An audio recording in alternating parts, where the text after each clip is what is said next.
Magandang hapon sa inyong lahat. Balik tayo sa Bike Sense shop. Kukunin na natin yung yung windscreen.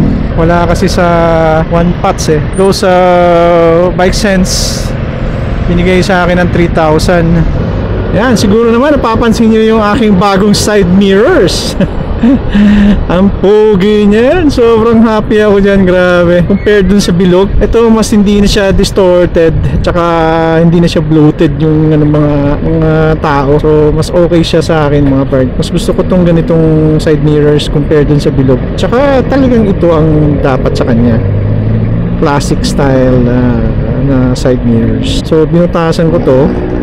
Ito, binutasan ko yan para magkasya lang, kasi hindi siya magkasya, nakaganyan yan So binutasan ko siya, kaso sobrang luwag. Okay lang yan, luwag yan, luwag. Nilagyan ko ng double-sided tape. Ganda, ganda, sobrang tontuwa ako dito. Hindi ako nagsisi na bumili sa kanya ng ganyan. Mas classic siya talaga compared dun sa bilog. So yung mga previous accessories ko, like yung mirrors, yung ganito, original na ganyan, nasa bahay lang, hindi ko siya ibenta. So kung ibenta ko yung motor, kasama na yung buong items na yun. Masaya na ako sa side mirrors. Ang kailangan lang natin ngayon, since na pansin ko kasi pinag-iisipan ko kasi kung bibili ako ng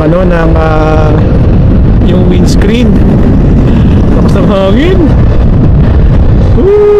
Kasi ulan ngayon.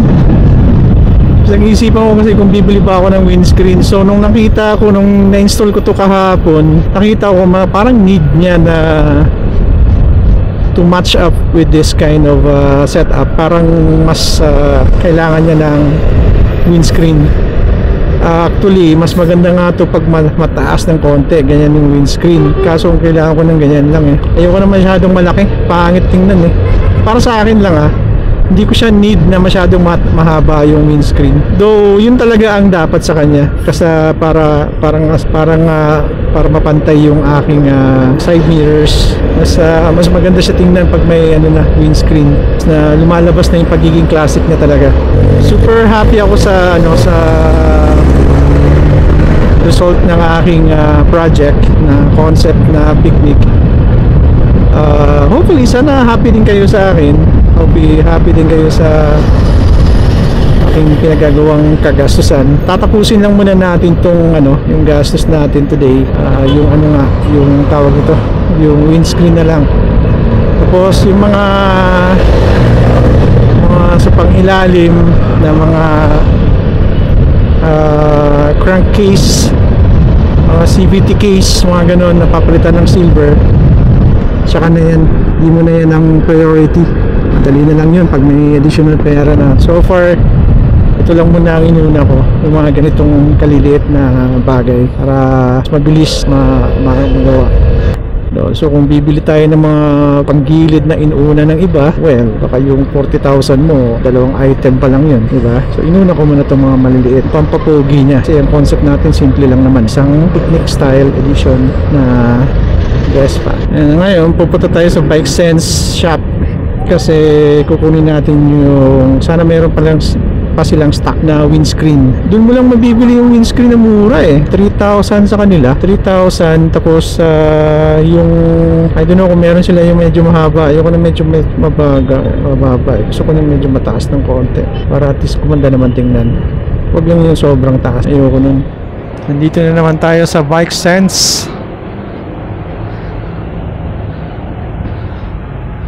Gwapo niya, ang ganda mo. Cellphone ko kalimutan ko na naman yung ginawa ko, tiniturahan ko ng puti, diba? Hindi na siya mukhang paduy. Hello, good afternoon. Wait lang, ko. Hello mami, kumusta?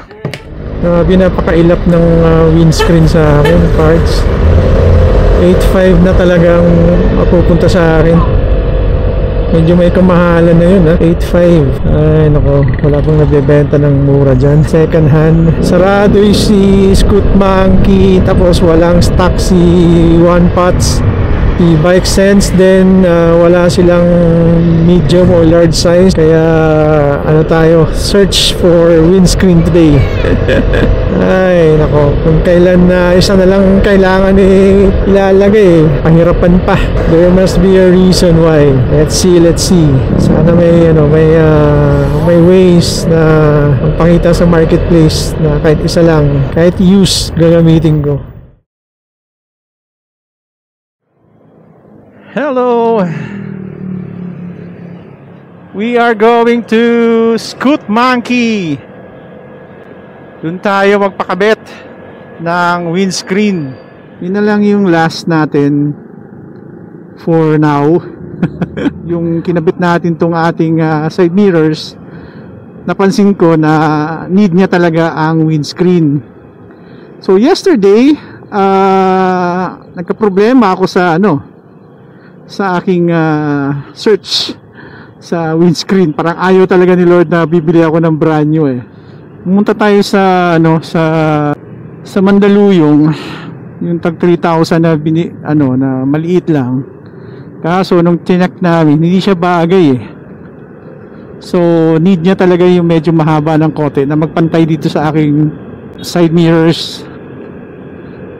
Pumunta tayo sa One Pots, wala rin maibigay. So timing talaga na may nakita tayo online sa marketplace na binibenta niya ng 6,000. So natawaran pa natin, kaso pinuntahan natin sa Taytay mga parts, sobrang layo, grabe. Actually hindi naman siya ganun kalayo, sobrang traffic lang kahapon, kaya medyo nahirapan akong ibiyahe siya. Kaya ayun,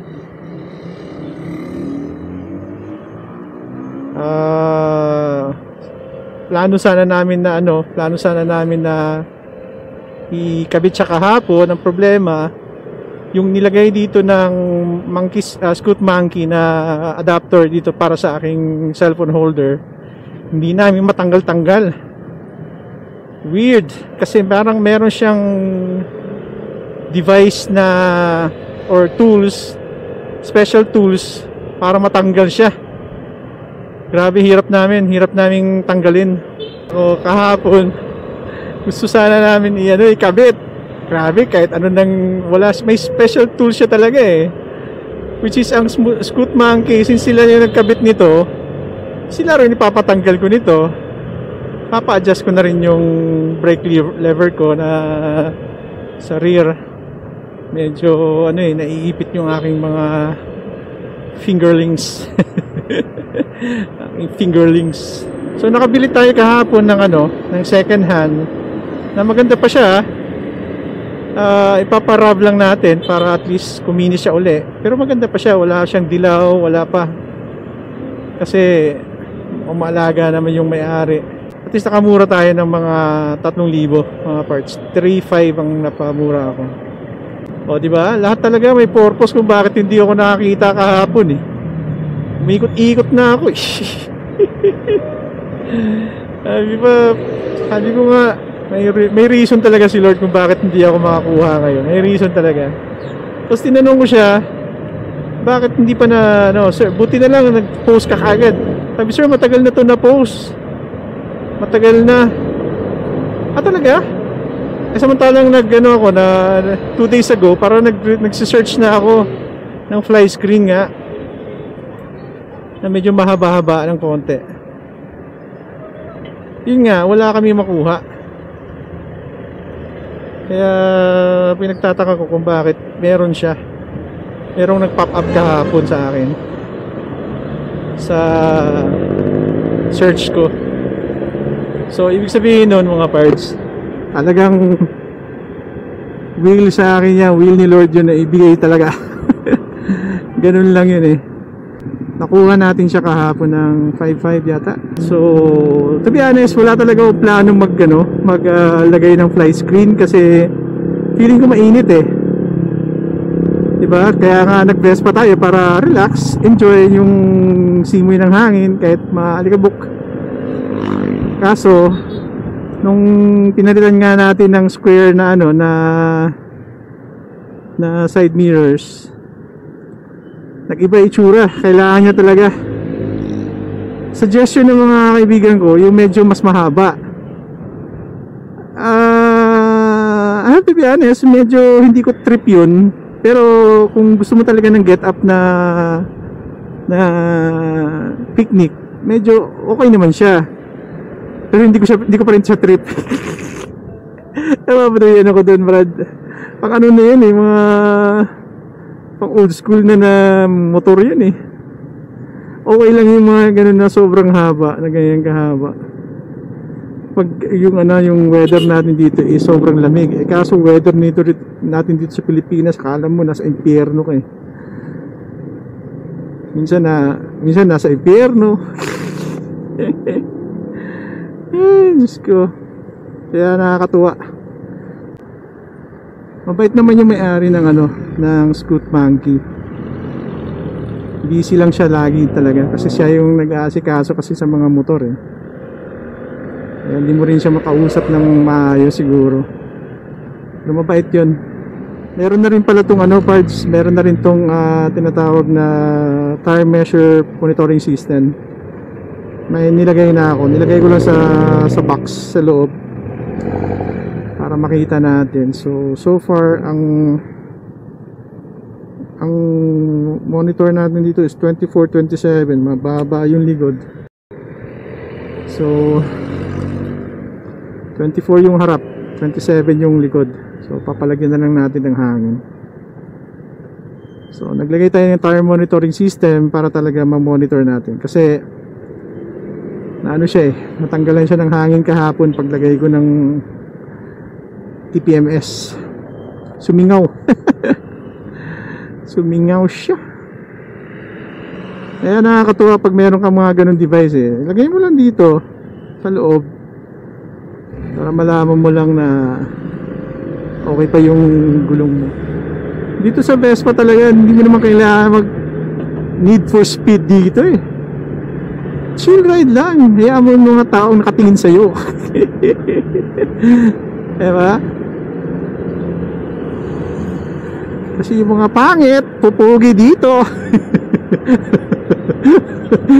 Okay, magalit sa akin ha. Uy, nandiyan na pala. Mali pa ako. Puro chismis kasi. Ayan. Puro chismis kasi. Ayan na. Sumubra ka na, Bards. Meron siyang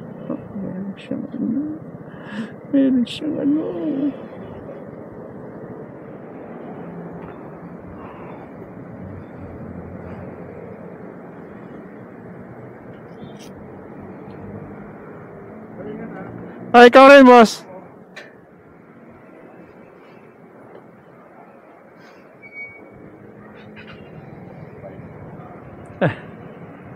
Hi.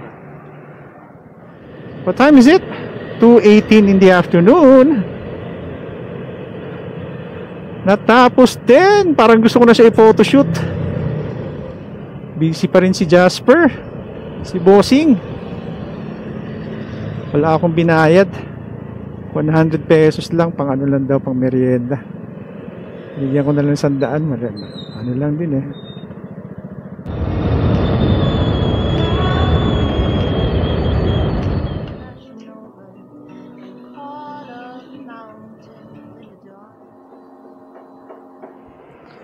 Happy ako ngayon kasi natapos na siya talaga ang panglabas na anyo ng ating bruha. Yung mga cover tsaka na yan, okay na tayo dito mga parts. Sobrang happy na ako sa kanya. At least kahit paano nagawa natin ang paraan na maging pogi at maganda si bruha. Strolling lang tayo dito, strolling, paduding.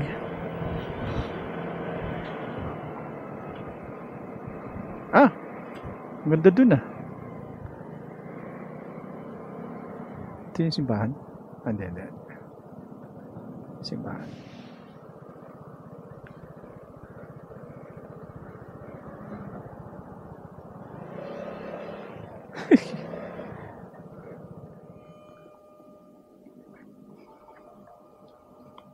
Uy.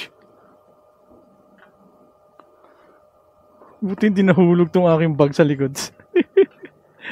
Kailang nga, naiwan ko pala sa likod ng aking top box.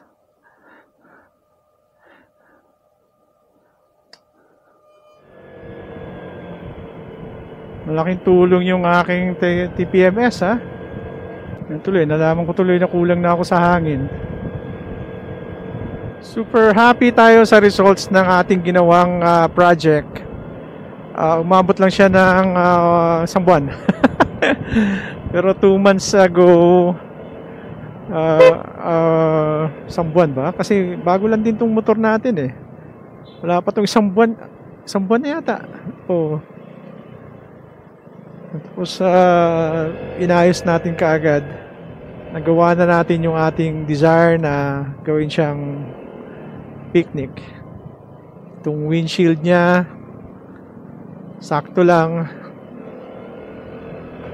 Wala sa plano pero kailangan. Kasi need niya dahil sa square type ng ating side mirrors. Yan ang kailangan. Tsaka na natin palitan itong mga pang-ilalim nito. So, nagkaroon na to ng upgrade sa 12S. Mas mabilis. Kaya okay na muna ako. Alright. Super happy. Super happy when you know it. Clap your hands.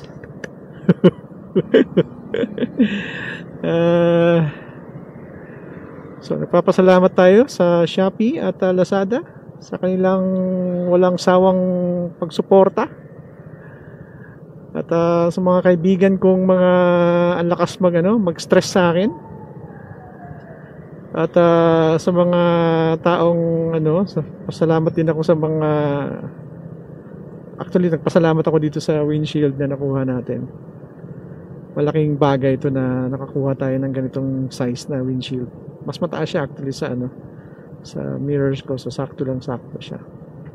Saktong talaga siya. Tama siya para dito. And also, salamat sa aking wife na napaka-supportive. Ayun lang mga friends. Don't forget to subscribe. Huwag kayong magsawa, ha? Kasi this is just part of my series na gagawin natin dito. Yung sa ilalim, susunod natin yan, pero not today. Bye for now. Always remember, stay safe, ride safe. God bless everyone. Bye.